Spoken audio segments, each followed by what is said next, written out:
Hey guys, स्वागत है आपका हमारे YouTube चैनल लिव ओनर पर। दोस्तों, आज मैं आपके लिए एक बहुत इंपॉर्टेंट टॉपिक लेकर आया हूं, जहां पर हम डिसाइड करते हैं कि हमारा टारगेट क्या होगा किसी भी स्टॉक का या किसी भी क्रिप्टो, बिटकॉइन या जिस भी चीज़ में फॉरेक्स में करते होंगे तो उनके स्टॉक्स का टारगेट कैसे डिसाइड कर सकते हो, इसके बारे में आज हम बात करने वाले हैं। दोस्तों, किसी भी स्टॉक को खरीद लेना ही आसान नहीं है। मतलब आपने खरीद लिया किसी स्टॉक को तो जरूरी नहीं आपका काम हो गया। आपके पास एक एग्जिट प्लानिंग होना बहुत इंपॉर्टेंट है।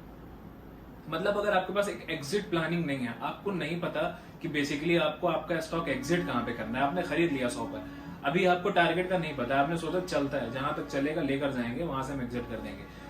और उसके बाद प्राइस गया 110 तक, 112, 15 तक गया और अभी तक आपने एग्जिट नहीं किया है क्योंकि आपके पास प्लान नहीं है।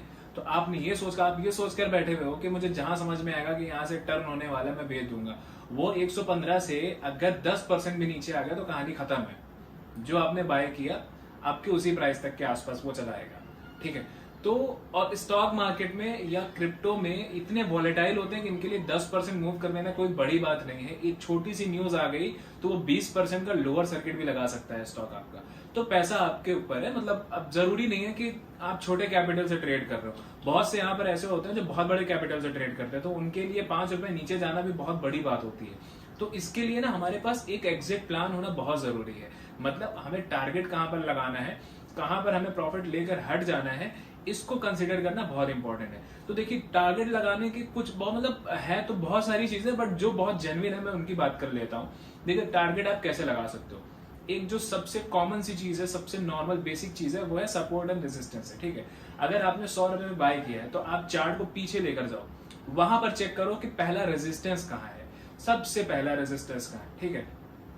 पहला रेजिस्टेंस और सबसे इंपॉर्टेंट रेजिस्टेंस का क्या मतलब है। मतलब ये कि आप चेक करो कि कौन सा ऐसा रेजिस्टेंस है, उसमें कौन सी ऐसी लाइन है जहां जिसको प्राइस ने मैक्सिमम टाइम रिस्पेक्ट दिया है। देखिए, प्राइस अगर किसी लेवल को ज्यादा रिस्पेक्ट दे रहा है, दैट मीन्स कि वो लेवल बहुत स्ट्रांग है। मतलब वहां से ट्रेंड के चेंज होने के चांसेस बहुत ज्यादा होते हैं। तो आप कर क्या सकते हो ना कि अगर आप कोई चीज 100 रुपए में खरीदे हो, चार्ट के पीछे बैक डेटा में जाओ, चेक करो कि इसके ऊपर प्राइस कब गया था, वहां चेक करो कि कब कहां से गिरा था प्राइस। तो आप उस लेवल के हिसाब से आपका टारगेट लगा सकते हो और वो लेवल आने के 2 रुपए पहले ही आप एग्जिट हो जाओ। थोड़ा सा पहले ही एग्जिट हो जाओ, रिस्क नहीं, आप पहले ही एग्जिट हो जाओ टारगेट आने के। इसके बाद दूसरी चीज आती है पिवट पॉइंट। तो पिवट पॉइंट से भी दोस्तों आप टारगेट बहुत इजीली लगा सकते हैं। पिवट पॉइंट को आप डेली पर ले जाइए, वीकली पर ले जाइए अगर स्विंग ट्रेड कर रहे हैं तो, और अगर इंट्राडे ट्रेडिंग कर रहे हैं आप तो पिवट पॉइंट आपके लिए बहुत काम आने वाला है। आप उसके हिसाब से भी अपना टारगेट आसानी से निकाल सकते हैं। तीसरा आता है मूविंग एवरेज। मूविंग एवरेज हमें कौन से यूज करना है। हमें मूविंग एवरेज 50 यूज करना है, 20 यूज करना है। ठीक, इंट्राडे कर रहे हैं तो आप 5 भी यूज कर सकते हैं। 5 इन द सेंस की मतलब आप अपना टारगेट इस हिसाब से भी लगा सकते हैं, ट्रेल कर सकते हैं। ठीक है।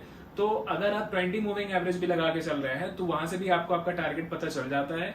और अगर आप 50 लगा के चल रहे हैं तो वो भी अच्छा है। 200 भी आप लगा सकते हैं डेली कैंडल के हिसाब से, या इंट्राडे में भी कर सकते हैं। दोस्तों, क्या होता है ना, मूविंग एवरेज बहुत स्ट्रॉन्ग रेजिस्टेंस का काम करता है। जब भी आप ट्रेडिंग करो, आप इंट्राडे करो, मूविंग एवरेज लगा के करो, तो आप देखोगे वो मूविंग एवरेज पर जरूर रेजिस्ट खाता है। तो आप अपना एक टारगेट मूविंग एवरेज भी लगा सकते हो।